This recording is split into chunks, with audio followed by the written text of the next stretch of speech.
Sanibona, ngaphambi singene kwivideo namuhla, ngithi angithathe lethuba ngibonge isupport nothando nesikhombise lona lingaphezulu kokucabanga kwethu. Siyacela niqhubeke nisupporte njalo ngokubuka amavideo ethu, ungakhohlwa ukukhomenta, ushare, ulike. Siyafisa ukuzwa umbono wakho. Sicela ke singene kwivideo namuhla. Ngiyengibezwe nje abantu bekhuluma la nabanye sebesupporta bengazi ukuthi isho ukuthini lento. Asifuni nuclear. Asifuni nuclear. We babo.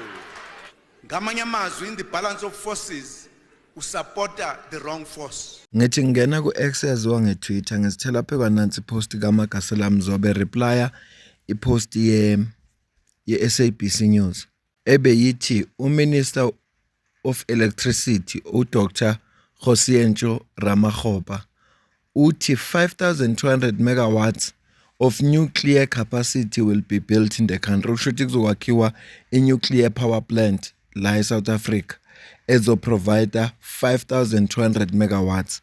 Shuthi inkinga lezi esinazo zogesi zizophela sisombululo. Kodwa uMagasela uthi 10 years later i-nuclear seyiyafuneka. Definitely isizoba expensive manje kunalokho yayizoba yikho eminyakeni ewu10 edlule. Athi ngicaphunela ukuthi 10 uDr Ramakgopa bese siyadlula siyokhuluma ngale nto esho uMagasela Mzobe ngoba ngicanga ukuthi ibalulekile. Nuclear we're building 5,200 megawatts of new nuclear capacity in this country. I have made the point that the state will not prevaricate.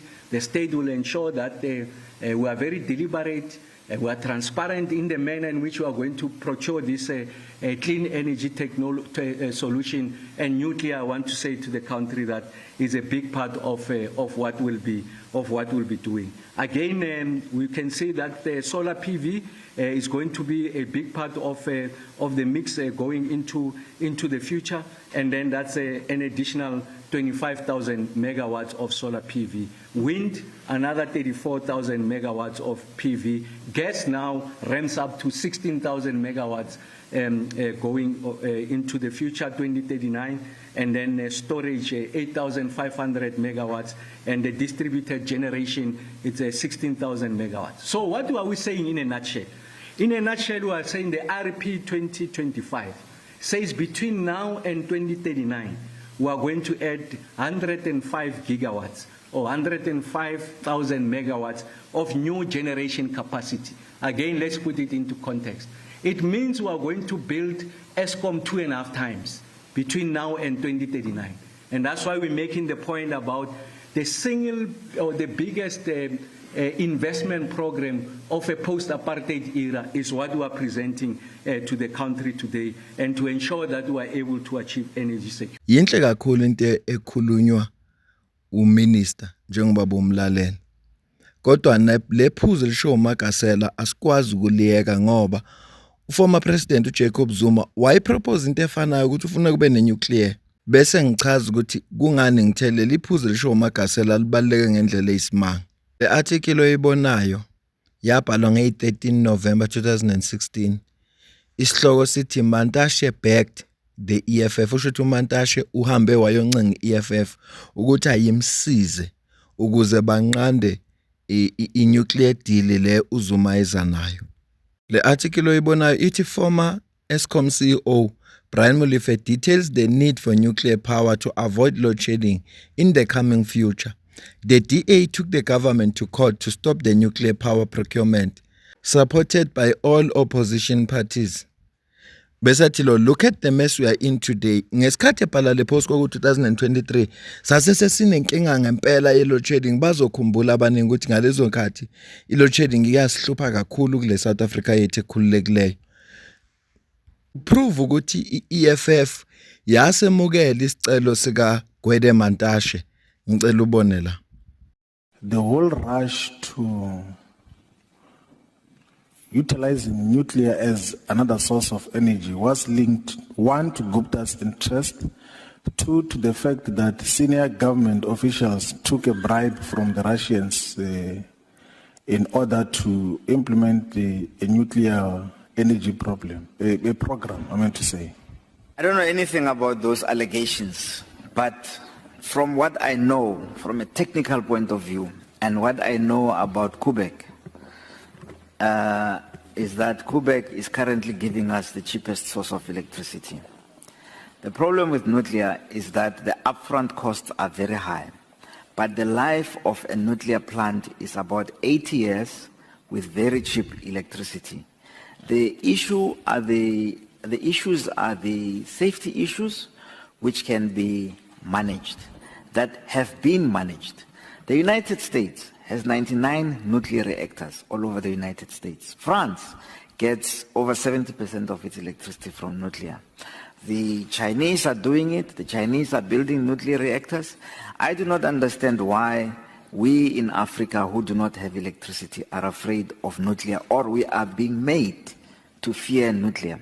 From a technical point of view, without bringing in the politics and the Russians and so on and so forth, if we just look at the matter objectively and remove, for example, if you say, let's procure nuclear from a country that is competent to provide us with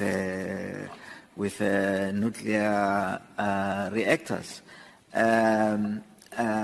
without naming what the country is, would you arrive at the same conclusion? I think people have a fear for Russia that I don't understand. But I don't mind. We can obtain it from the United States or from China or from the Japanese. Lenkulumo oqeda kuyibona yayise parliament lapho uDr Brian Molefe owayise parliament ngaleso sikhathi sesewuminister ezama ukuchaza ngalento ekufuneka ibe khona enuclear, kodwa ngenxa ukuthi isicelo sikaMantashe sase sifinyelele ku-EFF. Uyamuzwa uFloyd uzuyasho ukuthi no, awibuke lento ngesolution, uye ukhipha ipolitiki. Okwesibili, yeke izwekele Russia ngoba ngathi inkinga nisaba lezo, nike nibheke izwe noma ngathiwa silanda e-United States, kodwa uma kukhona le nuclear ayizange bebikho. Ngikufakela lenkulumo ngizama ukukuvezela ukuthi abanye babantu abacindezele lezwe balenza lahlala laba nenkinga, saba nalezi inkinga esibenazo zikagesi, saba njengoba namhlanje sesenkingeni ukuthi ugesi uyabiza. I-EFF ineqhaza yadlala lapho elikhulu, Gwede Mantashe uneqhaza, i-DA ineqhaza yadlala lapho. Ilokho nje ngifisa ukukuvezela khona. Yengakho ngithele inkulumo kaMagasela ibaluleke ngendlela eyisimanga, kanti yena uformer president wakwakhuluma kanje. Izwe abe nalamandla ukuze bangalithola ulwazi lokusebenza inuclear. Ngiyengibezwe nje abantu bekhuluma la nabanye sebesupporta bengazi ukuthi isho ukuthini lento. Asifuni nuclear, asifuni nuclear. We babo. Ngamanye amazwi, in the balance of forces usupporta the wrong force. Namhlanje le nuclear seyiyafuneka. Azilele phambili sizwe ukuthi ithini enye video mayelana nalolu daba. Jacob Zuma wanted to push for nuclear. Yebo. And the media tore him apart. Fast forward to where we are now, Zuma's gone. And all of a sudden the same media now and some of the same people that were dragging and bashing Zuma are saying, look, we need to look into nuclear. Do you think it was just a smear campaign against Zuma? Do you think it was ignorance? Maybe they didn't know what nuclear was then, and maybe they know now? Or do you think there's another agenda at play? I think, yes, there was a smear campaign, number one. That's why maybe our president is mentioning nuclear for the 4th time since he got into power. He's only mentioned the word nuclear 4 times. Maybe he's also scared of that smear campaign against him. But also, it was a matter of people not knowing what they know now. Okay. I think specifically from the media. Yes, specifically for them from the media. I think I don't want to say I appreciate the war because we don't want wars. But what happened when the Ukraine and Russian war started? Remember that that's when now the people who were pushing for us to have renewables, wind and solar, which is Germany. Now they were exposed because they were saying they have renewables and they are working for them, only to find that they were backing up those renewables with Russian gas. You see, so now when the Russian they no longer had access to Russian gas, they came to us looking for coal and went to Mozambique looking for gas. You see, so they were sort of exposed, and people's eyes started opening. to say, oh, okay, so you were fooling us all along, to say we are better off with wind and solar. So I think geopolitics and the change in the geopolitical space isizile ukuthi abantu amehlavuleke ukuthi hayi man senziwe ilimi. If your renewables are working ufuna ne South Africa, ufuna ne coal yethu, then that's when they learned ukuthi okay, your renewables were being backed up by Russian gas. Tina nithi we mustn't go to Russia, but Nina, for all these years you are using Russian gas. By the way, even in America they're still using Russian uranium. Say that again. Americans, nuclear power plants, some of them, they're still using Russian uranium. Nangizokuphawula lutho. Into engiyenza nje kuwe ngikulethela ama-video awubufakazi anhlobonhlobo. Iyona nje into engiyenzayo. Ngoba izinto ezivela kubantu abehlukene abakhuluma ngalelo daba. Kodwa ke asikwazi ukungayincomi iFF noGwede Mantashe. Asikwazi ukungabancomi ngomsebenzi wabo omuhle abawenza. Bokuthi benze ukuthi South Africa isokole, bokuthi benze ukuthi South Africa ibe nenkinga ekebabhekana nazo zogesi, ukuthi benze sibhathale le mali esikhokha manje njoba sithenga ugesi. Umsebenzi wabo lo abazinika wona. Bebamsene neDA namanye ama-opposition parties abaye enkantolo bawuvimba ukuthi nje ayingakhiwi nuclear ngoba ibuye eRussia. Siyababonga, ngaphandle kwabo ngaba sikho la sikhona. Manje ke fanele sibabonga. Fanele sibonge bona kakhulu ngoba bame endleleni yentuthuko eSouth Africa kodwa bathi bafuna ukubona iSouth Africa ithuthuka. Ingakho ufuna umuntu mayenza umsebenzi fanele simncome. Fanele simncome ngoba into ababefuna ukuyenza bayenza. Ngakho ngabe senza iphutha elikhulu mangathiwa sibancome. Sizodlulela phambili sicaphe nenye video. Ezosichazela kabanzi ngalolu daba lenuclear namanga akhulunywa uma kuzanywa ukunqandwa lento le eyayiza no former president. Ngicela uzwe la. Dames, himself a qualified nuclear physicist, told MPs that there's no need for nuclear energy in South Africa. There is absolutely no need for nuclear in South Africa. We don't need it, nor does Finland need it, and they're still trying to build it. The French are still trying to build it. The Americans have just stopped it. We have no need for it. And secondly, I don't think we will ever afford it. And I have personally ran a nuclear procurement for ourselves, for this country and for Eskom, way back in 2007. And after we've seen the prices, we made a recommendation not to proceed. Uthini lo baba namhlanje? Njengoba uMinister Dr. Ramaphosa sekamemezela ukuthi inuclear iyona ezoba isombululo. Uthini manje? Uthini?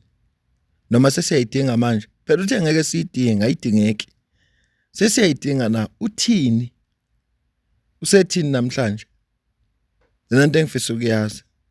Ilokho nje ngifisa ukwazi ukuthi sekhulumele konke wasazisa njengabantu base South Africa, wayitshela ama members of parliament a represent abantu base South Africa ukuthi hayi aniyidingi lento. South Africa ayidingi futhi iyabiza.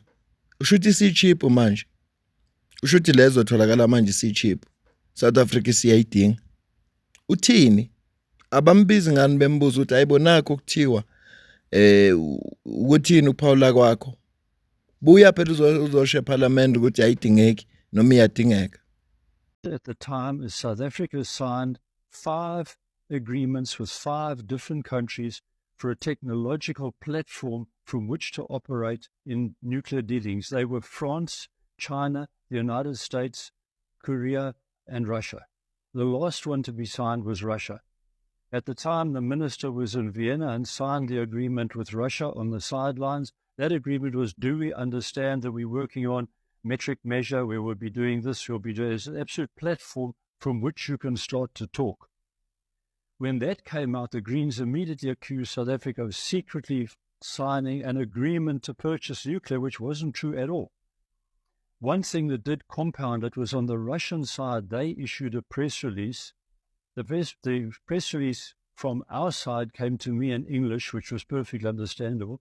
The Russian one was originally created in Russian, and then some Russian young lady whom I happened to know because I'd met her before, She did a translation, and it wasn't that good. And she did it from their perspective, saying this can lead now to bigger things, which can eventually lead to us selling nuclear power to South Africa. So that's where the nuclear power sale to South Africa thing possibly came from. People took that statement and said, we have made a secret deal. I have spoken here to cabinet ministers face to face. I was chairman of NECSA during that critical period, the most senior official nuclear position in the country.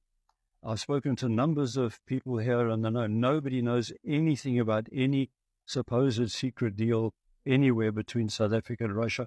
I've been to Moscow more than once. I've sat with the chief executive of Rosatom, deputy cabinet ministers and people.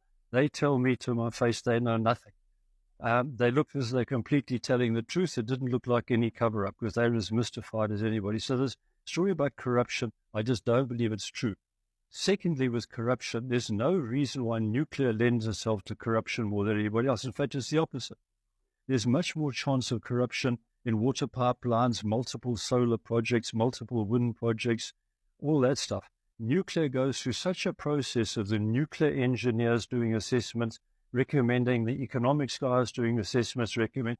This all melds together. This goes round and round and spirals and eventually comes to a recommendation to cabinet.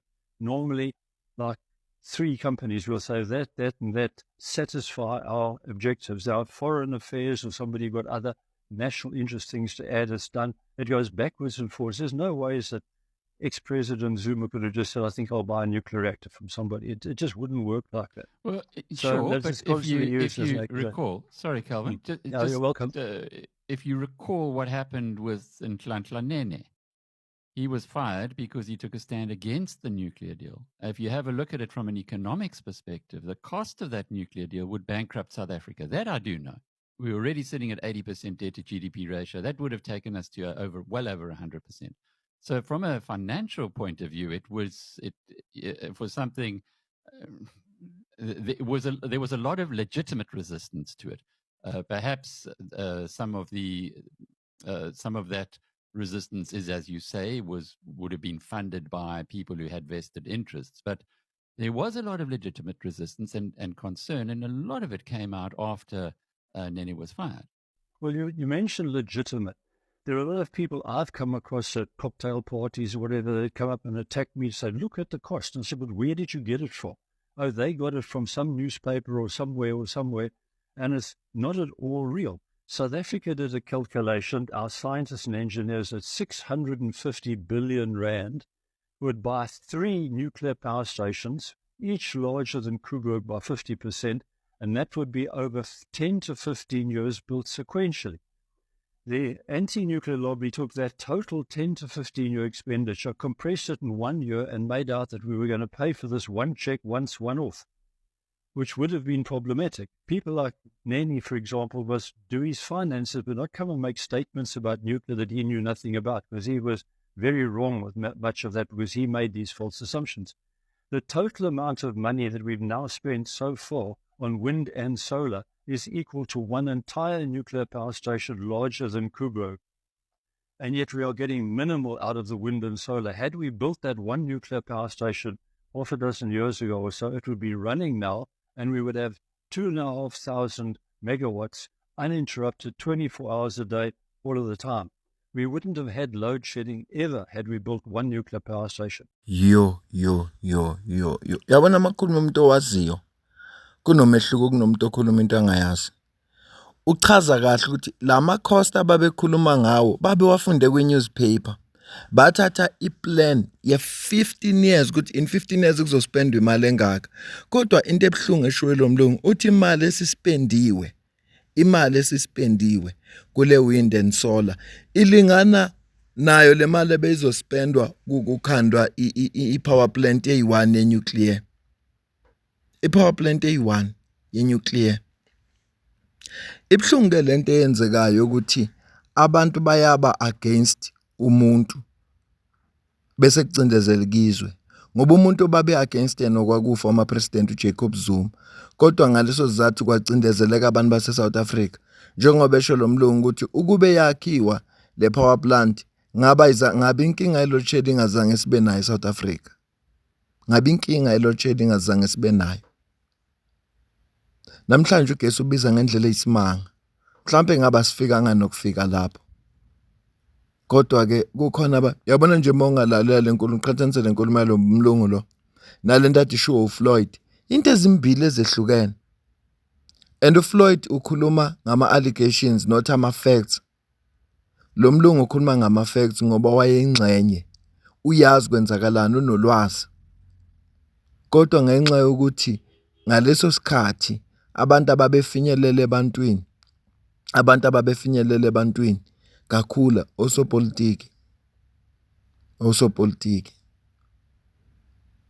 Ingakho ngithele yankulumo kaMagasela Mzobe ibaluleke ngendlela eyisimanga ngoba sila sikhona namhlanje kungenxa yomsebenzi omuhle wenziwa yi-EFF ebamsene noGwede Mantashe ebamsene ne-DA. Funa sazi masikhokha ugesi obizayo naba abantu abasicindezela. Kufanele sibabonge. Floyd uyingxenye yabo. Ngeke sithi ngoba usuwaphuma uyingxenye yabo. Akungathi makhunywa ngento ezirong ezenziwe yi-EFF bese sibuka uCIC. Floyd uyena futhi ngembonile mina ekhuluma ne-member of parliament. Ngayizwa indaba yakhe ethi bona bathatha iposition yokuthi bazophikisa yonke into evela noZuma. It doesn't matter whether lonto lo yinhle noma yimbi. Kodwa lokho kulisize nganizwe. Umbuzo wami loyo. Kulisize nganizwe. South Africa yethu ekhululekile kuyisize ngani? Angifuni ukukhuluma next about our Lord and Savior, President Ramaphosa. Angifuni nje ukukhuluma lutho ngaye. Kodwa uthi uma kwakhunywa ngecorruption eyayizokwenzeka kwi-nuclear, ikuningi kakhulu i-corruption ngisho njalo mlungu. Uthi iningi kakhulu i-corruption eyenzeka kule ye-wind and solar. Uthi iningi kakhulu i-corruption. Angingasaphawuli lutho-ke, sivale ivideo. Kodwa nje ngikhuluma lento lezi ngoba ngizama ukukuvezela ukuthi lento eshiwo uMagasela Mzobe ibaluleke ngendlela eyisimanga. Ukuthi ukube lento yenziwe eminyakeni ewu10 edlule ngabe sikhuluma ulimi oluhlukile kunamanje. Kodwa ngiyakhala ugesi uyabiza. Ugesi uyabiza. Ngike ngibabone nalabantu abathi uthenga ugesi 100 rand isikhupha ama units angaka. Singabantu base South Africa sigcina sesingena kuleyo trap. Noma yakuyasebenza lonto ngaphambilini noba ngeke ngiqamba amanga. Yakuyasebenza ngaphambilini. Kodwa lonto le yayisilekelela. Uyabona nje mangathiwa kunento esebenzayo kunohlelo olunjalo olusebenzayo lenziwa labantu labo lingekho semthethweni. Ngingomunye wabantu ongalisupporta mina personal ngoba uyabiza ugesi. Angikwazi ukhipha 50 rand ngithole 15 units. Bese ngenzani ngayo? Kusho funa ngikhanyise kuphela. Inkinga nje sibhekene nayo kule South Africa yethu ekhululekileyo. Asivale le video. Ngicela ukuza ukuphawula kwakho la ku comment section. Ngizwe wena ukuthi wena ubona kanjani lolu daba lonke sixoxa ngalo. Kodwa ngale kwalokho mina nawe sidibane kwi video landelayo.